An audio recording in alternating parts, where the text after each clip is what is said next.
only thing we have to fear is fear itself. The National Weather Service has issued a severe thunderstorm warning. Welcome to the Common Sense Practical Prepper Podcast, where prepping doesn't have to be complicated or expensive. Coming to you from a well-defended off-grid compound high in the mountains. Coming to you from his Florida room in Richmond, Virginia. Neither off-grid nor well-defended, unless you count as chickens and cats. Here is your host, Keith. Hello again, everybody, and welcome back to the Common Sense Practical Prepper Podcast. My name is Keith, and this is episode 42. Today is April the 5th, 2023. It's with a heavy heart that I announce that one of my hens, Mary Poopins, has passed away this past Monday afternoon. I know I spoke about her on my last podcast. She had that parasitic infection. I took her to the vet this past Thursday, and they prescribed some antibiotics. And Lefty, the largest hen, she was also exhibiting some symptoms, but not nearly as bad as Mary Poopins. Went ahead and isolated both of them in that large tent in my garage and started the antibiotics on Thursday night with both of them. And Friday evening, no real change with Mary. Saturday morning, she got up, she ate a little bit. I gave her some bread soaked in water. She seemed to be fairly active, so I thought that maybe she was starting to turn the corner. And Sunday morning, I got up, and she did not want to eat. She did not want to drink. Basically slept all day Sunday. She had her head tucked under her wing, and she slept all day Sunday. She woke up a little bit Sunday night, again, refused to eat or drink anything. I was able to give her antibiotics. Well, Monday, and I checked on her and Lefty on a security camera, and while I was at work on Monday, basically she didn't move. She slept again the entire day. Got home about 4:30. I lifted her up. She was very lethargic. Her eyes were closed. She very, very unresponsive. Went ahead and put her outside, tried to get her to wake up for me, and she wouldn't. Her respirations were very, very slow. So I called the vet and explained to them that she was not going to last very longer, and they had me bring her into the office. The vet came in, in fact, confirmed that she was still alive, but she obviously was not doing well at all. And I went ahead and said my goodbyes, and they went ahead and took her into the back where they injected her with whatever drug they do to go ahead and put her down. So Lefty is doing much better. Lefty is back with the rest of the hens. And so we have Lefty, Runt, Hermione, Penelope, Miss Thing, and Ripley. Those are the 6 chickens that remain. Again, Lefty seems to be doing very, very well. Initially, Miss Thing was not very happy to have Lefty back among the rest of the hens. And Miss Thing, she's not one of the larger hens at all. She's a medium-sized hen. And she jumped on Lefty's back several times and was pecking at her and actually got a feather one time. And all Lefty wanted to do was just take a dust bath. So Lefty finally got into one of the holes and took a dust bath for a good half hour, 45 minutes. And that was Monday afternoon. Kind of hung out with them and made sure everybody was okay and got everybody into the coop. And they all went to bed. Tuesday morning, I went out early when the door opened, and Miss Thing pecked on Lefty a couple times, but since then they've made amends, and they're no longer squawking at each other. So Lefty's back in the flock, I guess, and she's among all of her friends. Kind of an unfortunate set of circumstances. I wish I had, recognized Miss Poopins' symptoms a little bit quicker and got her to the vet. The Patterson Avenue Veterinary Hospital out there on Patterson Avenue, just west of Richmond, did a fantastic job. The doctor, we talked about all sorts of things. Very nice guy. The entire staff, great staff there, and very sympathetic. So there's that. Okay. In the freeze dryer over the last several days, I have run several batches of ice cream sandwiches, the big boy ice cream sandwiches. They were at Food Lion, and they were 2 boxes for $8. I didn't look at the fine print. It was 2 boxes for $8 and get a box free. Completely didn't see that the first 2 times I went back. guess it was over the weekend or late Thursday or Friday, I can't remember. I basically bought all the ice cream sandwiches they had. and made several more batches. So those are tucked away and vacuum sealed, and they're put away into a a food grade bucket with a gamma lid. I've tucked those away. So as far as world events go, last podcast I talked about, something's got to give, and really things have not, in my eyes, have not improved at all. They've actually gotten a lot worse. They're still striking and rioting in France. They're not working the ports, which has caused a huge backup of any ships that are coming in. And I think there's approximately 40 or 50 ships that carried the liquefied natural gas, LNG or LPG, whatever you want to call it. And that is not able to get to the people that need that in France. So that's something's gonna come to a head there very soon, because the economy is coming to a grinding halt. There's people that aren't working, transportation, obviously sanitation. So it is not a good scene at all. So Japan has broken an agreement they had with the United States not to purchase Russian oil. Well, Japan is now doing that, and they're actually purchasing the oil above the cap of the cap that was set for the price of a barrel of oil. They're that desperate for it, so they're actually purchasing it from the Russians. And this was like an agreement that the EU had. The EU had an agreement that they were not going to purchase LNG, LPG, whatever, oil, coal, and all sorts of other things from Russia. And that was an agreement that all the countries in the EU made. And then we kind of filled in the gaps with a lot of our LNG and coal. We were selling a lot of things overseas to the EU to kind of as a stopgap measure for the products that they were not purchasing from Russia. So now Japan has kind of broken that agreement, at least for the oil. Japan's not part of the EU, so they weren't bound by that agreement. And they're purchasing their oil from Russia now. So now Russia is able to, continue to finance the war with Ukraine. Russia is also exporting a lot of their LPG to Africa, countries in the Middle East, and some other countries in Asia. Again, some of these countries they're obviously not part of the EU, and they've made their own, side deals with Russia. So the sanctions that the United States and the EU imposed upon Russia, well, they weren't really working a whole lot because they've still been able to finance the war. But now they've reached beyond the EU and certainly having the ability now to finance the war by selling all these natural resources to these other countries.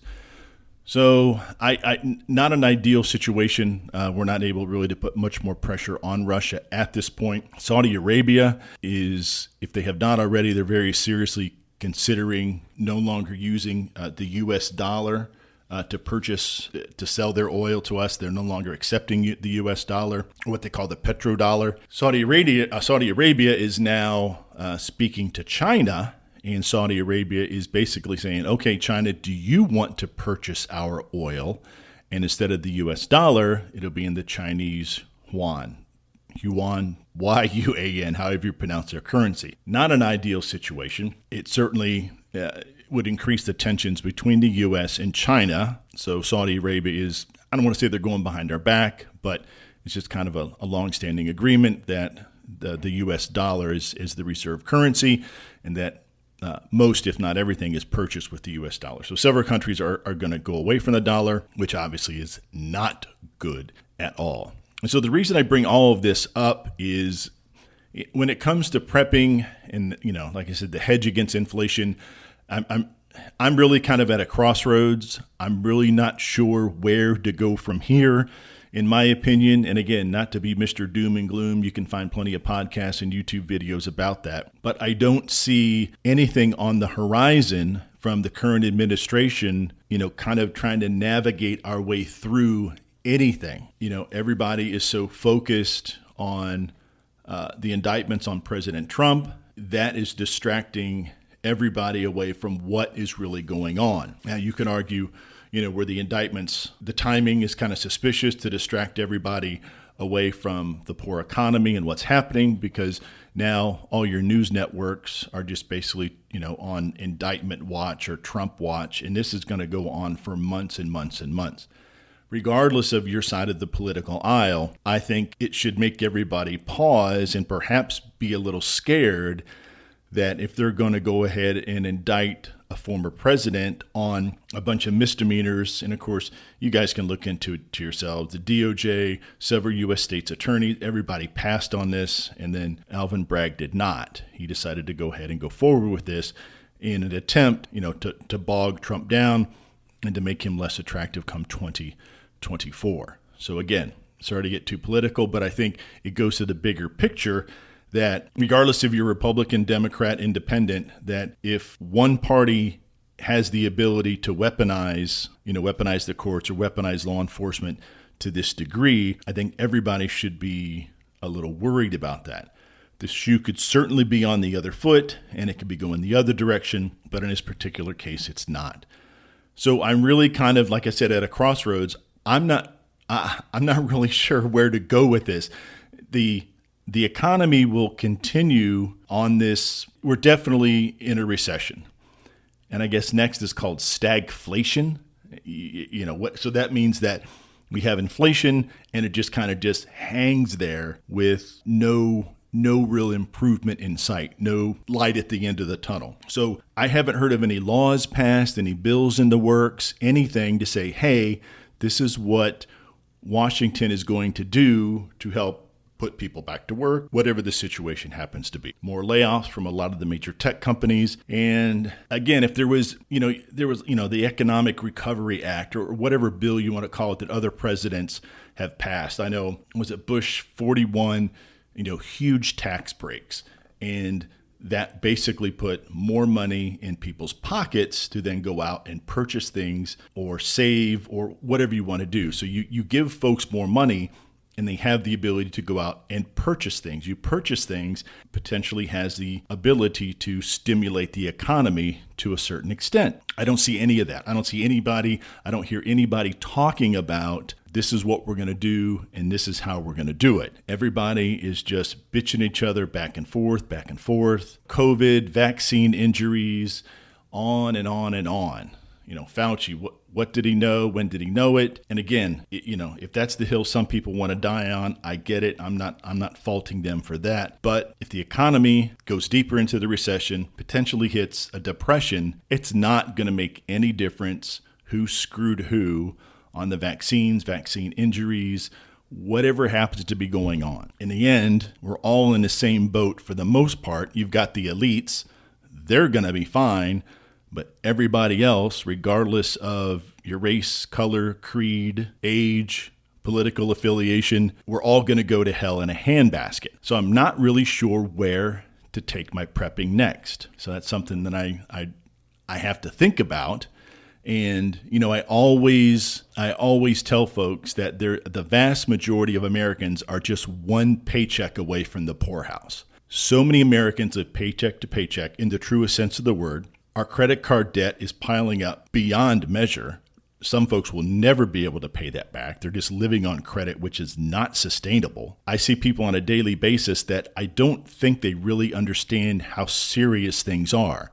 Either they're blissfully ignorant or they absolutely refuse to, get a grip on reality and say, I probably should start preparing for a loss of my job, my spouse losing his or her job, whatever it happens to be. The only thing that I've started to look at now is investing in precious metals, basically silver. Cannot afford to really invest in gold, physical gold, so I'm kind of looking at silver rounds, silver coins, silver bars, and it's all very confusing because every website you go to, purchasing silver for beginners, purchasing silver 101, whatever you want to Google, however you want to search it, you find at the website you're going to is sponsored by, Joe Silver or Gold Line, Silver, whatever, all these different companies that want to sell you their precious metals. So you read, and at the bottom it says, oh, by the way, when you're ready to buy silver, call us at 1-800 whatever we're going to, whatever it happens to be.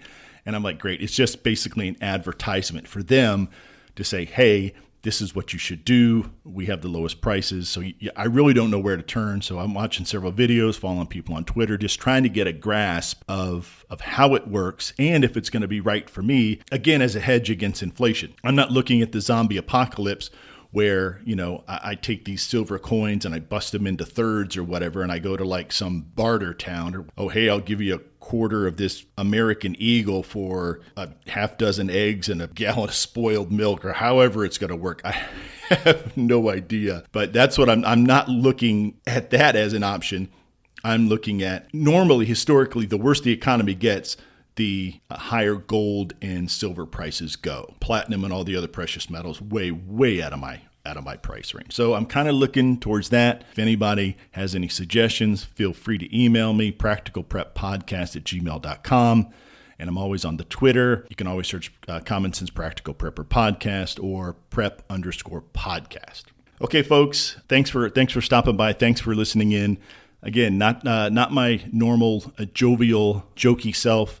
It really hit me hard losing Mary Poopins. I guess she was a pet. I didn't consider them pets until recently. I get them for their eggs. I take care of them, and you just hate to see, you hate to see any animal suffer or any animal pass away. I would make the worst farmer ever, because regardless, you lose a calf, you lose a sheep, you lose whatever you've got, and I would just be a mess. I could not be a farmer, if I had to. Just would not work for me. And again, folks, as always, be safe out there, take care of one another, and until next time.